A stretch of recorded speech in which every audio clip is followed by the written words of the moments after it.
Alex Gibney spent 2 years secretly producing a film on Scientology, a film he refers to as a documentary. Documentary. It's a word that conjures up images of legitimate investigation and fact-based reporting. But in Gibney's case, there is precious little evidence of either one. During those 2 years of production, Gibney entirely avoided direct interaction with the church, never once taking the time to contact the very subjects of his project. When Gibney finally emerged from seclusion, he presented a one-sided and false diatribe that can scarcely be called journalism.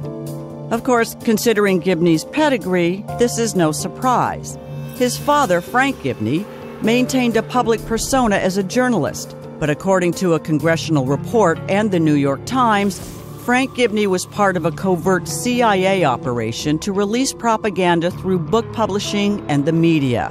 Apparently, the apple doesn't fall far from the tree, because Alex Gibney's HBO piece is textbook propaganda, Gibney handpicking his sources to serve his version of the truth.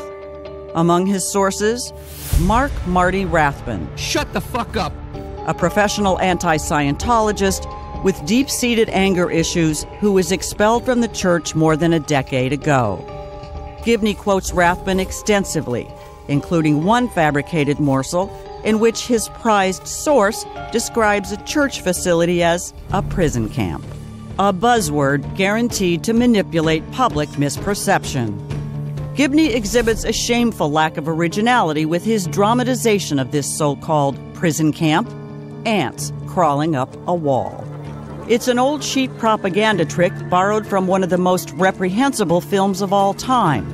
Laughable were the intent not so vicious. Of course, Gibney never actually showed the place he's supposedly documenting. He didn't want to. That would have ruined his story. So let's take a look at what Gibney, sight unseen, calls a prison camp.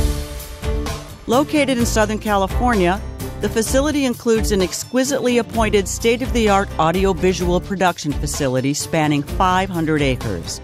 The property is a self-contained movie studio dedicated to film and video productions that advance the church's religious mission. And it features immaculate administrative offices as well as dedicated spaces for every aspect of filmmaking. This is the church's film studio, aptly known as the Castle. It's home to one of the largest sound stages in the world, and it's open for public tours. The soundstage itself is more than 3 stories tall and is large enough to accommodate 4 professional basketball courts. Yes, this is the spot Gibney portrays with ants crawling up a wall. Here's more of the reality: the film and video editing facilities, with more than a dozen high-definition editing bays. A full music recording and mixing area serving every film and video produced at the studio. It includes this green room for musicians and singers between takes. Add to all of that a music composition room for scoring, outfitted with the most advanced equipment in existence. The music mix room is capable of producing everything from stereo mixes to full theater-quality 5.1 surround sound. But Alex Gibney showed none of this. Instead, he showed ants.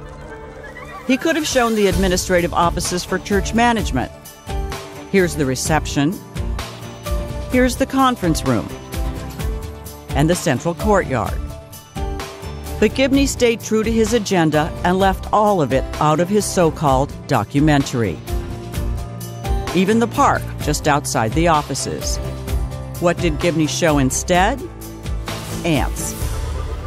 And while Gibney himself has said, "The thing I worry about most is getting it wrong," Gibney couldn't have gotten it more wrong. After all, this is also the place Gibney dismissed as a prison camp. Here are the staff's living quarters. These are the staff apartments, each building with its own 2-story lounge and library. And here are the apartments themselves. The housekeeping facilities include a central laundry that does the staff's washing, dry cleaning, and even irons their bed linen. While as for the rest of the amenities, here is the staff dining room, with a professional kitchen to accommodate hundreds at every meal. Instead of all this, Alex Gibney showed ants. Gibney might have shown any of the recreational facilities, like this communal pool and barbecue area, or the tennis courts, the basketball courts, or the sand volleyball courts, the baseball diamond, the soccer field, or the property's own golf course and clubhouse where public events are held. All of this is the alleged prison camp. But Gibney wasn't interested in the truth, because that would have ruined the story he wanted to tell. Gibney's deceit can be proven with just a click, because every bit of this footage is viewable on the church's website and has been for years.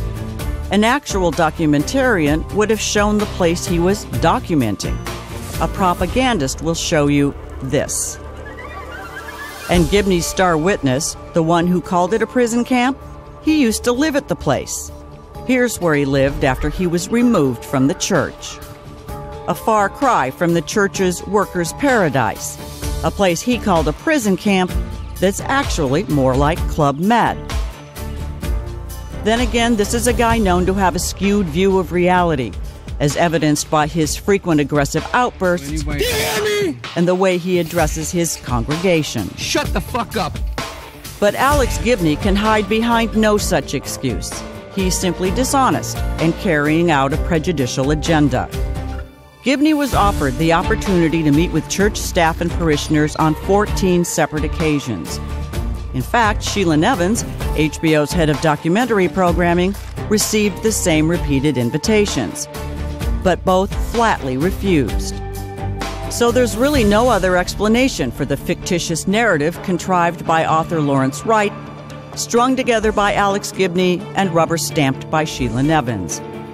All three determined to make sure that the truth never got in the way of their false propaganda. And so they give you ants.